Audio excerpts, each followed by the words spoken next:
السلام علیکم ورحمۃ اللہ وبرکاتہ۔ بسم اللہ الرحمن الرحیم۔ ناظرین، آج جو ہم جس حوالہ سے بات کرنے جا رہے ہیں، جیسا کہ ناظرین آپ کو اس بات کا علم ہوگا کہ پاکستان کے اندر جیسا کہ آپ کو اس بات کا علم ہوگا کہ مریم نواز کو وزیر اعلیٰ بنایا گیا ہے، تو ناظرین سراسر یہ نبی پاک صلی اللہ علیہ وسلم کی حدیث کا انکار کیا گیا ہے۔ اور یہاں پہ میں قبل اس سے کہ وہ حدیث پڑھوں، آپ کو ذاکر نائک حافظہ اللہ تعالیٰ کی بھی اسی حوالہ سے گفتگو سناتا ہوں کہ جن کی لیڈر یعنی کہ جن کا وزیر اعلیٰ عورت ہو، کیا وہ ملک ترقی کر سکتے ہیں؟ آئیے پہلے ہم ذاکر نائک حافظہ اللہ تعالیٰ کی اسی حوالہ سے ویڈیو دیکھتے ہیں، پھر انشاءاللہ اسی حوالہ سے ہم آپ کو آخر میں صحیح البخاری کی حدیث سنائیں گے۔ تو آئیے ناظرین مل کے پہلے ویڈیو دیکھتے ہیں۔ ہم تذکرہ کریں گے اسلام میں خواتین کے معاشی حقوق۔ اسلام نے خواتین کو معاشی حقوق مغربی ممالک سے کم 1300 سال پہلے دیے۔ اسلام میں 1400 سال پہلے بالغ عورت کو حق ہوتا ہے کہ وہ اپنی جائیداد بیچے یا خریدے بنا کسی کو پوچھ کے۔ مغرب ممالک میں سب سے پہلے انگلینڈ میں 1870 میں ایک شادی شدہ عورت کو حق دیا گیا تھا زمین خریدنے کو یا بیچنے کے لیے، جائیداد خریدنے کے لیے یا بیچنے کے لیے بنا اپنے شوہر سے پوچھے ہوئے۔ اس کا نام تھا میرڈ وومنز پراپرٹی ایکٹ، اور اس کو تبدیل کیا گیا تھا 1882 میں اور 1887 میں۔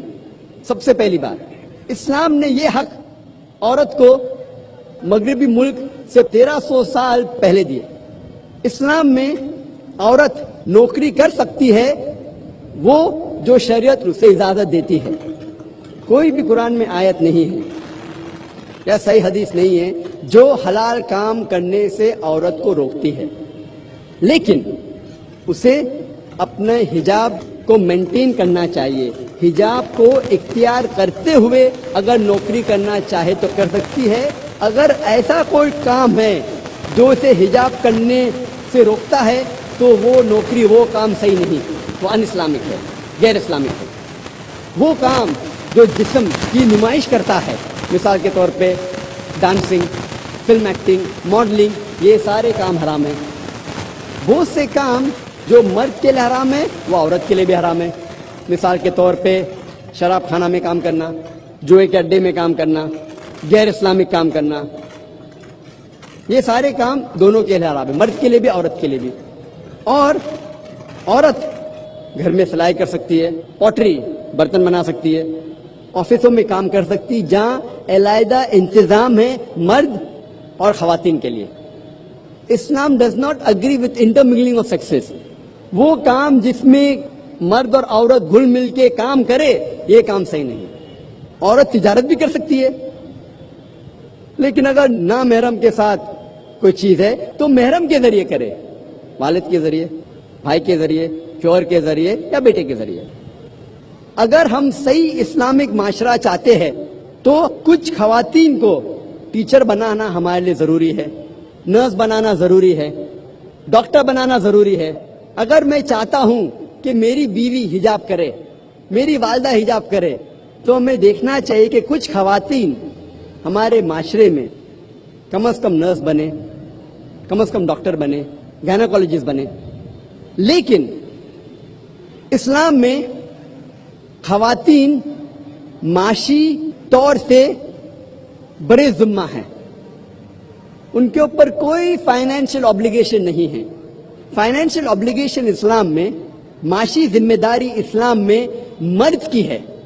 عورت کے شادی کے پہلے اس کے والد اور اس کے بھائی کی ذمہ داری ہے، اور عورت کے شادی کے بعد اس کے شوہر کی اور اس کے بیٹی کی ذمہ داری ہے کہ وہ سارا معاشی خرچہ، فائنینشیل obligation جو عورت کا ہے وہ مرد اٹھائے، چاہے وہ روٹی کپڑا یا مکان ہو، چاہے کھانے کے لیے ہو، پہننے کے لیے ہو یا رہنے کے لیے ہو، یہ ساری معاشی ذمہ داری مرد کی ہے۔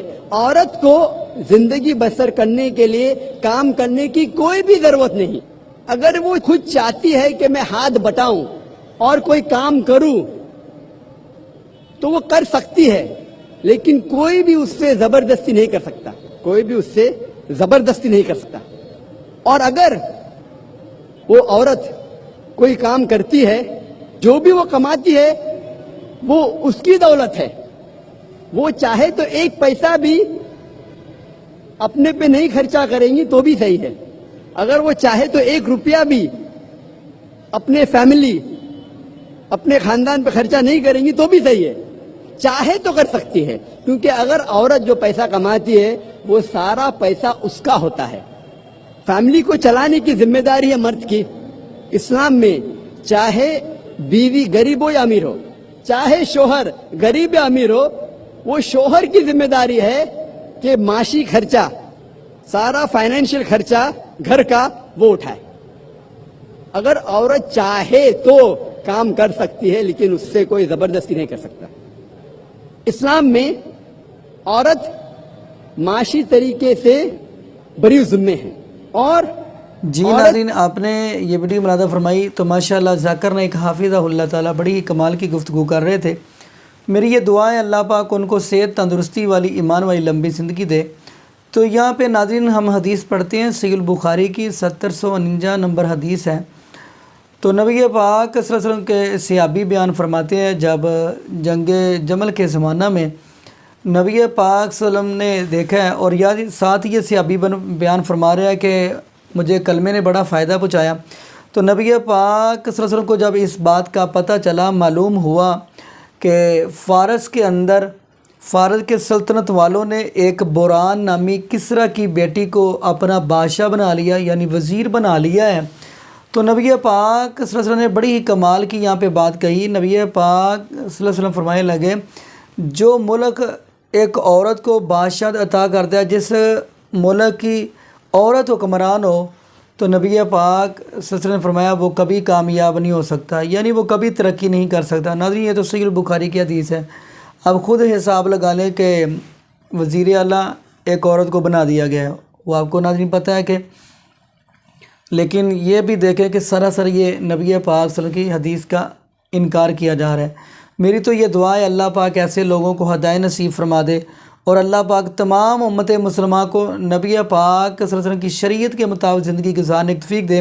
اور یہاں پہ میں یہ بھی دعا کرتا چلوں، اللہ پاک ہمیں 5 وقت کا باجمان نمازی بنا دے، اور اللہ پاک ہمیں قرآن پاک کی کثرت کے ساتھ تلاوت کرنے کی توفیق دے، اور ساتھ ساتھ قرآن کو اللہ پاک ہمیں ترجمے کے ساتھ پڑھنے کی توفیق دے۔ جزاکم اللہ خیرہ، احسن الجزاء۔ السلام علیکم ورحمۃ اللہ وبرکاتہ۔